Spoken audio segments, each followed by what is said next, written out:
সকলের কাছে আমি সেই দোয়া চাই।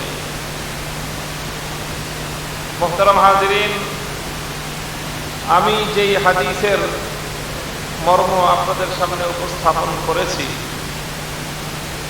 সেখানে হযরত রাসূল আকরাম সাল্লাল্লাহু আলাইহি ওয়াসাল্লাম ইরশাদ করেছেন যে এই পৃথিবীর সকল প্রাণী, এমনকি পানির মধ্যে যেই মাছ, নদীর গর্ভে, সমুদ্রের গর্ভে যেই মাছ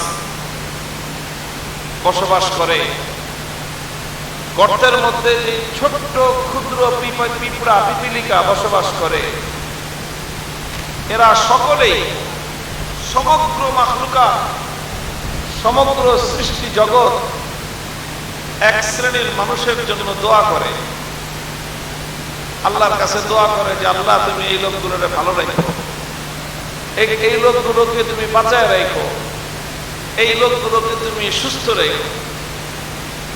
কারা দোয়া করে? কি বললাম? সমস্ত মাখলুক দোয়া করে। একদম সমুদ্রের মধ্যে, নদীর মধ্যে যে মাছ, সেই মাছও দোয়া করে। গর্তের মধ্যে যে পিঁপড়া, ওটাও দোয়া করে। আকাশের উড়ন্ত পাখি দোয়া করে।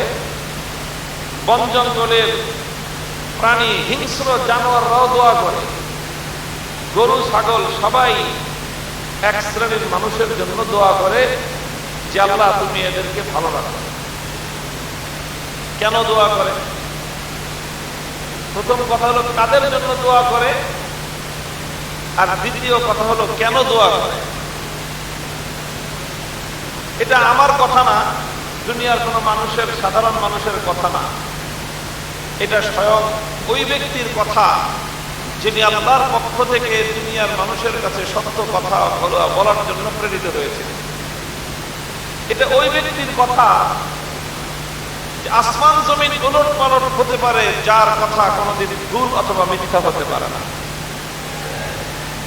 তিনি হলেন সর্বকালের সর্বশ্রেষ্ঠ সত্যবাদী বিশ্বনবী মুহাম্মদুর রাসূলুল্লাহ সাল্লাল্লাহু আলাইহি ওয়াসাল্লাম। তিনি বলেছেন যে এই সকল সৃষ্টিকুল এক শ্রেণীর মানুষের জন্য কল্যাণের দোয়া করে। দোয়া করে কি? যে আল্লাহ তুমি এদেরকে ভালো রাখো, বাঁচায় রাখো, সুস্থ রাখো। কাদের জন্য দোয়া করে? আলা মুআল্লিমিন নাস আল খাইর, যারা মানুষকে ভালো কিছু শেখায়, যারা মানুষকে দ্বীনের তালিম দেয়, যারা মানুষকে আল্লাহর কিতাব শিক্ষা দেয়, যারা মানুষকে আল্লাহর সহি বিধিবিধান, আল্লাহর হুকুম আহকামের শিক্ষা যারা মানুষকে দেয়, সেই শিক্ষকদের জন্য কুল কায়নাত, গোটা সৃষ্টি জগৎ তাদের জন্য দোয়া করতে থাকে। এটা যদি আমরা বলতাম হুজুরদের জন্য দোয়া করে, তাহলে তো এক শ্রেণীর মানুষের কাছে গায়ে সুখে যেত। এবং আল্লাহর নবী হুজুরদের কথা বলেন নাই নাম নিয়ে, কি বলেছেন? আলা মুআল্লিমিন নাসিল খায়রা, যে যারা মানুষকে কল্যাণের কথা শিক্ষা দেয়, যারা মানুষকে কোরআনের শিক্ষা দেয়, হেদায়েতের শিক্ষা যারা দেয়, তাদের জন্য এই সৃষ্টিকুল, এই সৃষ্টি জগৎ, প্রাণীকুল সবাই দোয়া করতে থাকে। কেন দোয়া করে? ওদের স্বার্থ কি? যারা মুআল্লিম, যারা আলেম, যারা মানুষকে দ্বীন শেখায়, তাদের সাথে প্রাণীকুলের কি সম্পর্ক?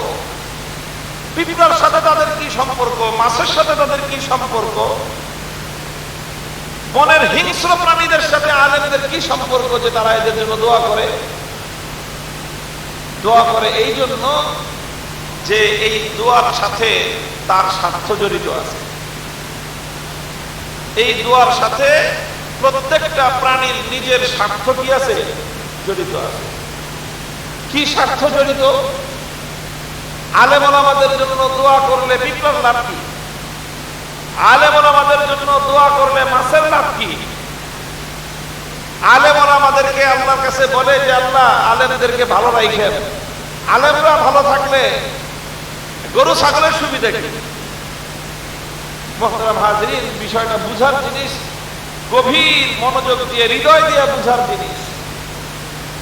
হুজুররা তো আর প্রাণী কুলরে খাওয়ায় না,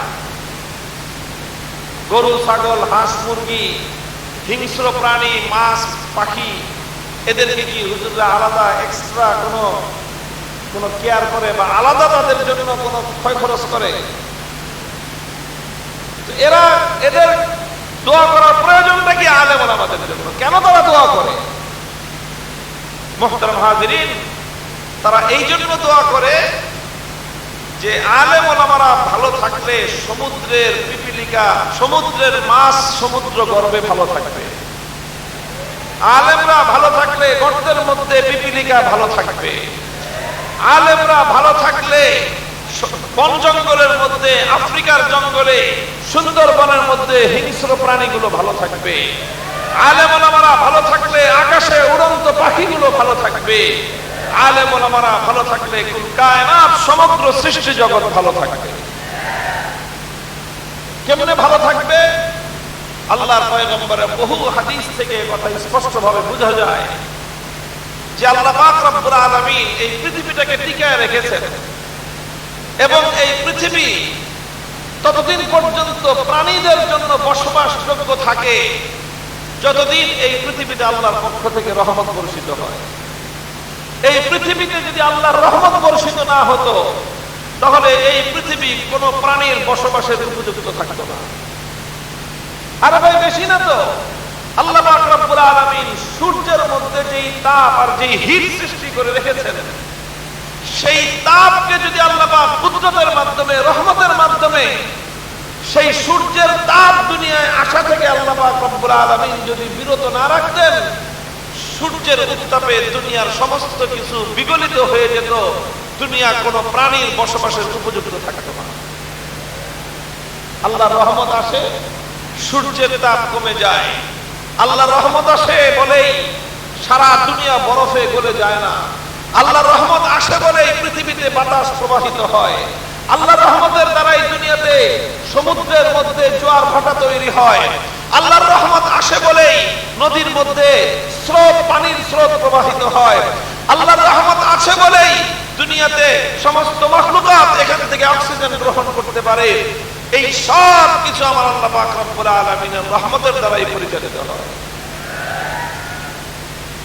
আল্লাহর রহমত দুনিয়াতে আসে কখন? আল্লাহ পাক রব্বুল আলামিনের রহমত দুনিয়াতে তখন আসে যখন এই দুনিয়াতে মানুষ আল্লাহ পাক রব্বুল আলামিনের স্মরণ করে। যতক্ষণ পর্যন্ত মানুষ আল্লাহকে ইয়াদ করে, মানুষ আল্লাহ পাক রব্বুল আলামিনের নামের জিকির করে, মানুষ আল্লাহ পাক রব্বুল আলামিনের বিধানকে স্মরণ করে, মানুষ যখন আল্লাহ পাক রব্বুল আলামিনের হুকুম মানে, তখন আসমান থেকে আল্লাহ পাক রব্বুল আলামিন এই দুনিয়ার মধ্যে আল্লাহ পাক রহমত প্রেরণ করে। আচ্ছা বলেন, দুনিয়াতে আল্লাহ রহমত প্রেরণ করেন কখন? যখন মানুষ আল্লাহর কথা স্মরণ করে। আল্লাহ রহমত প্রেরণ করেন কখন? যখন মানুষ আল্লাহর হুকুম মানে।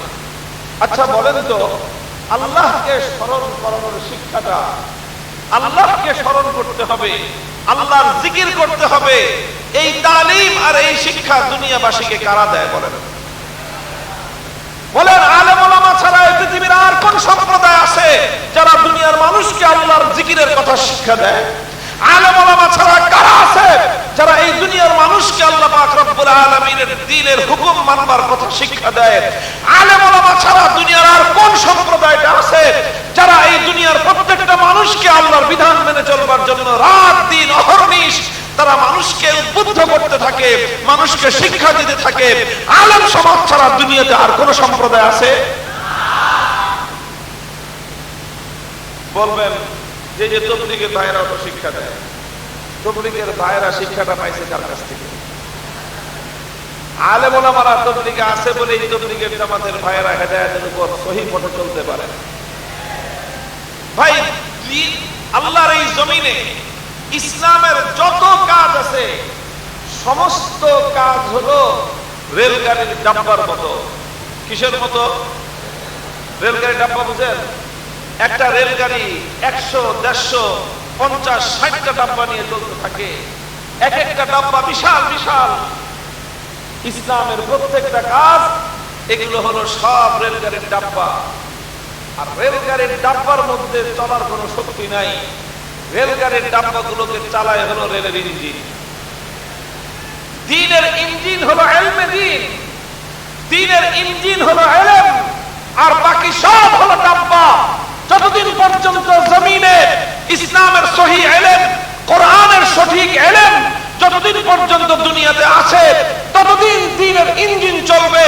যতদিন দ্বীনের ইঞ্জিন চলবে, দ্বীনের ডাব্বাগুলো চলবে, দাওয়াতের ডাব্বা চলবে, তাবলীগের ডাব্বা চলবে, সমস্ত হেদায়েতের ডাব্বা চলবে, ওয়াজের ডাব্বা চলবে, সমস্ত ডাব্বা চলবে, জিহাদের ডাব্বা চলবে, দাওয়াতের ডাব্বা চলবে, তাবলীগের ডাব্বা চলবে, জিকিরের ডাব্বা চলবে, হালকার ডাব্বা চলবে।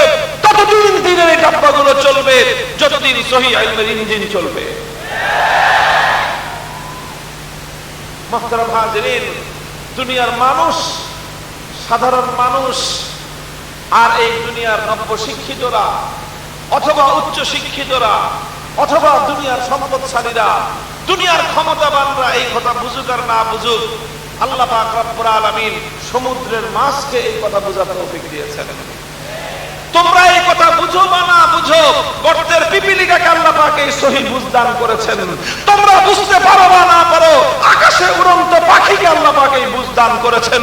তোমরা পরকপালীরা বুঝতে পারো না পারো, সমুদ্রের হিংস্র প্রাণীদেরকে আল্লাহ পাক রব্বুল আলামিন সহিহ বুঝদান করেছেন।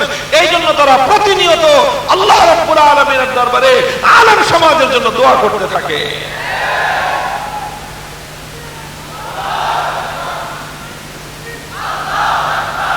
মুহতারাম হাজিরিন, এই জন্য যারা দুনিয়া থেকে সহিহ ইলমের চর্চাকে মুছে ফেলতে চায়, যারা দুনিয়া থেকে ইলমে দ্বীনকে ধ্বংস করতে চায়, যারা দুনিয়া থেকে আলেম সমাজকে নির্মূল করে দিতে চায়, তারা সারা দুনিয়ার সমস্ত মানবতার দুশমন, তারা তামাম পৃথিবীর সমস্ত কায়নাতের দুশমন, গোটা সৃষ্টি জগতের দুশমন তারা।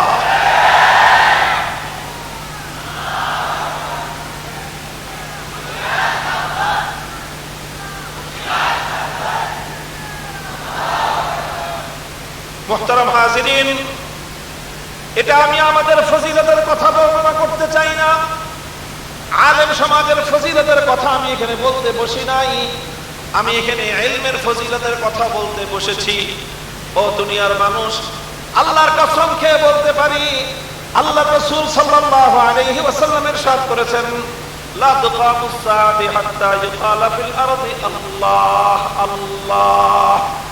ততদিন পর্যন্ত এই আসমান মাথার উপর ভেঙে পড়বে না, ততদিন পর্যন্ত এই পৃথিবীটা আপন জায়গায় স্থির থাকবে, ততদিন পর্যন্ত এই জমিনটা তার আপন জায়গায় টিকে থাকবে, ততদিন পর্যন্ত এই পৃথিবীতে বাতাস প্রবাহিত হবে, ততদিন পর্যন্ত আকাশ থেকে সূর্য আলো বিকিরণ করবে, ততদিন পর্যন্ত চাঁদের স্নিগ্ধ আলোতে দুনিয়ার মানুষ মুগ্ধ হবে, যতদিন পর্যন্ত এই পৃথিবীতে আল্লাহ পাক রব্বুল আলামিনের নাম জিকির করার মতো মানুষ বেঁচে থাকবে, যতদিন পর্যন্ত একটা মানুষ এমন থাকবে যেই মানুষটা তার হৃদয় থেকে গভীর ভালোবাসা মহব্বতের সঙ্গে সৃষ্টিকর্তা আরশের মালিক আল্লাহ পাক রব্বুল আলামিনের নামটা স্মরণ করে, সে বলে আল্লাহ আল্লাহ আল্লাহ আল্লাহ। আমার পয়গম্বর মুহাম্মদ আরবি বলেন, ততদিন পর্যন্ত আমার আল্লাহ পাক রব্বুল আলামিন এই দুনিয়াতে কিয়ামত কায়েম করবেন না। এমন একটা সময় আসবে, পৃথিবীর পূর্ব থেকে পশ্চিম প্রান্ত পর্যন্ত, দক্ষিণ থেকে উত্তর মেরু পর্যন্ত তাম পৃথিবীতে একটা মানুষ থাকবে না, একজন ইমানদার থাকবে না, একজন আল্লাহকে স্মরণ করার মতো আল্লাহর একজন শুকরগুজার বান্দা যখন এই পৃথিবীতে থাকবে না, তাম পৃথিবীটা বেঈমানে ভরে যাবে। পৃথিবীর মানুষ অনেক উচ্চ শিক্ষিত হবে, পৃথিবীর মানুষের কাছে অনেক সম্পদ থাকবে, দুনিয়ার মানুষের কাছে বৈজ্ঞানিক অনেক উন্নতি থাকবে, দুনিয়ার মানুষের কাছে তাম পৃথিবীর সব কিছু থাকবে, কিন্তু দুনিয়ার মানুষের হৃদয়ের মধ্যে ঈমান থাকবে না, দুনিয়ার কোন মানুষের হৃদয়ে আল্লাহর জিকির থাকবে না। এমন একটা সময় যেদিন আসবে, ইসরাফিল আলাইহিস সালাতু ওয়াস সালাম সিংহায় ফুৎকার দিবেন, মহাপ্রলয় ঘটবে, আকাশ ভেঙে পড়বে, জমিনটা চূর্ণ বিচূর্ণ হয়ে যাবে, সমগ্র পাহাড়গুলো ধুলোয় উঠতে থাকবে। ওয়াতাকুনুল জিবালু কালইহনিল মানফুস, মহাপ্রলয় ঘটবে, কিয়ামত কায়েম হয়ে যাবে, সারা দুনিয়া লন্ডভন্ড হয়ে যাবে। এই জন্য উলামায়ে কেরাম বলেন, ভাই একটা বিল্ডিং দাঁড়ায় থাকে, এই যে বিল্ডিংটা দাঁড়ায় আছে, 2 তলা 3 তলা বিল্ডিং, কিসের উপর দাঁড়ায় আছে? কয়েকটা পিলার আছে। কথা বলেন ঠিক না বেঠিক? এই পিলার গুলো ভেঙে ফেলেন তো দেখি, এই বিল্ডিংটা দাঁড়া করা রাখা যায় কিনা দেখেন তো। থাকবে? পিলার না থাকলে বিল্ডিং দাঁড়ায় থাকে। পিলারের উপর যেরকম একটা আকাশ চুম্বি একটা প্রাসাদ দাঁড়ায় থাকে পিলারের উপর, ঠিক তেমনি ভাবে মহাবিশ্ব দাঁড়ায় আছে একটা পিলারের উপর। সেই পিলারটা হলো আল্লাহ, এই শব্দের জিকির। যতদিন এই জমিনে আল্লাহ শব্দ উচ্চারিত হবে, ততদিন আসমান মাথার উপর থাকবে। যতদিন পৃথিবীতে আল্লাহ শব্দ উচ্চারিত হবে, পাহাড় তার আপন জায়গায় স্থির থাকবে। যতদিন আল্লাহ শব্দ উচ্চারিত হবে, গাছ বেঁচে থাকবে। যতদিন আল্লাহ শব্দ উচ্চারিত হবে, সমুদ্রের মধ্যে মাছগুলো কিলবিল করতে থাকবে। যতদিন আল্লাহ শব্দ উচ্চারিত হবে, গর্তের মধ্যে পিপীলিকা শান্তিতে ঘুমাবে। যতদিন আল্লাহ উচ্চারিত হবে, ততদিন পর্যন্ত পাখিগুলো আকাশে শান্তিতে ডানা মেলে উড়বে। যতদিন পর্যন্ত আল্লাহ শব্দ উচ্চারিত হবে, সমস্ত বেঈমান কাফের মুশরিকরা আল্লাহর জমিনে শান্তিতে ঘুমাতে পারবে। যেই দিন আল্লাহ শব্দ উচ্চারণ হবে না, সেই দিন আসমান ভেঙে মানুষের মাথার উপর পড়বে। মুহতারাম হাজিরিন, এই জন্য আল্লাহ রাসূল সাল্লাল্লাহু আলাইহি ওয়াসাল্লামের সহিহ হাদিস থেকে দ্ব্যর্থহীন ভাবে কথা বলা যায় যে এই পৃথিবী টিকে আছে একটা শব্দের উপর। কয়টা শব্দের উপর? চিৎকার করবেন, কয়টা শব্দের উপর? কি শব্দ সেটা? আল্লাহ।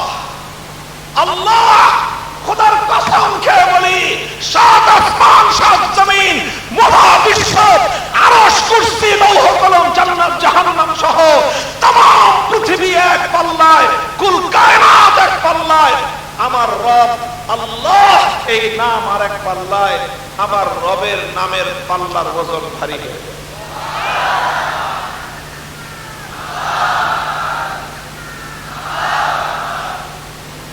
মুহতারাম হাজিরিন, আমি আপনাদেরকে দুটো কথা বললাম। কথাগুলো একটার সাথে আরেকটা ইন্টার রিলেটেড, একটার সাথে আরেকটা সংযুক্ত কথা। একটা কথা বললাম, পৃথিবী ততদিন টিকে আছে যতদিন এই পৃথিবীতে আল্লাহ নামের জিকির টিকে আছে। বলেন, আল্লাহ নামের এই জিকিরের তালিম দুনিয়াবাসীকে কারা দেয়? বলেন, কারা দেয়? আর এই দুনিয়ার মানুষকে যতদিন পর্যন্ত আল্লাহর হেদায়েতের শিক্ষা যতদিন পর্যন্ত দেওয়া হবে, ততদিন পর্যন্ত দুনিয়ার সৃষ্টি জগৎ ভালো থাকবে। এই জন্য যারা দুনিয়ার মানুষকে আল্লাহর দ্বীনের শিক্ষা দেয়, তালিম দেয়, তাদের জন্য সমস্ত সৃষ্টি জগৎ দোয়া করতে থাকে। এক শ্রেণীর মানুষ মনে করে, এবং শুধু মনে করে না, অনেকে তো বলেই বসে যে হুজুরদের খেয়া দেয় কোনো কাম নাই, হুজুররা করে কি। আবার অনেকে একটু যারা স্মার্ট, তাদের তো আবার কথায় কথায় ইংলিশ শব্দ দিয়ে একটা না বললে তাদের স্মার্টনেস প্রকাশ পায় না। এই জন্য তারা বলে হুজুরদের আউটপুট কি, ওনাদের এই সমাজে কন্ট্রিবিউশনটা কি, ইংলিশ বলে, যে তারা এই সমাজকে কি দেয়। মুহতারাম হাজিরিন, অত্যন্ত দ্ব্যর্থহীন ভাষায় আমি কথাগুলি বিভিন্ন সময় আলোচনা করে থাকি যে এই হীনমন্যতায় কোন মাদ্রাসার তালেবে ইলমরা হীনমন্যতায় ভুগবেন না, মাদ্রাসার আলেমরা হীনমন্যতায় ভুগবেন না। যারা মুসলিম জনসাধারণ আলেম সমাজকে ভালোবাসেন, দ্বীনের শিক্ষাটা টিকে থাকুক, এটা যারা চান, আর হৃদয় প্রাণ উজাড় করে দিয়ে যা পারেন তাই দিয়ে সহযোগিতা করেন। আমরা বলি না লক্ষ কোটি টাকা আপনাকে দিতে হবে, তবে এতটুকু বলি, একটা পিঁপড়া যেরকম দ্বীনি তালিমের জন্য তার হৃদয়ের গহীন থেকে দোয়া করে, আপনি আর কিছু করেন আর না করেন, আপনি হৃদয়ের গহীন থেকে কোরআনের শিক্ষাকে ভালোবাসবেন। বলেন একটা পিঁপড়া কি করতে পারে? বলেন একটা পিপীলিকা একজন আলেমের জন্য কি সাহায্য করতে পারে? ওর কাছে সাহায্য করার আছে নাকি? একটা মাছি কি সাহায্য করতে পারে? ওর কাছে আছে কি? আল্লাহ পাক রব্বুল আলামিন তাকে একটা হৃদয় দিয়েছেন, সেই হৃদয়টা উজাড় করে দিয়ে আলেমের জন্য আল্লাহর কাছে দোয়া করে। ভাই বলেন, আপনি গরিব হতে পারেন, আপনি কৃষক হতে পারেন, আপনি রিকশাওয়ালা হতে পারেন, আপনি ঠেলাগাড়ি চালক হতে পারেন, আপনি গার্মেন্টস কর্মী শ্রমিক হতে পারেন, আপনি দিনমজুর হতে পারেন, এমনকি আপনি ভিক্ষুক হতে পারেন, আপনি ভিখারি হতে পারেন, যা কিছু হন, দুনিয়ার সম্পদের বিবেচনায় আপনি নিঃস্ব হতে পারেন, কিন্তু বলেন আপনার বুকের বাম পাশে আল্লাহর দেওয়া একটা হার্ট আর হৃদয় আছে কিনা? বলেন এই হার্টটা স্পন্দিত হয় কি হয় না? এই হার্টের স্পন্দন যদি থেমে যায়, দুনিয়ার কোন মানুষ বেঁচে থাকতে পারবে? ভাই একটা পিঁপড়া বেঁচে আছে কারণ পিঁপড়ার হার্ট আছে, একটা মাছি বেঁচে আছে কারণ মাছির মধ্যে একটা হার্ট আছে, একটা পাখি বেঁচে আছে কারণ পাখির মধ্যে একটা হার্ট আছে, একটা মাছ বেঁচে আছে কারণ তার মধ্যে একটা হার্ট আছে, হৃদয় আছে। ওই হৃদয়ের গহীন থেকে সে আলেমকে ভালোবাসে।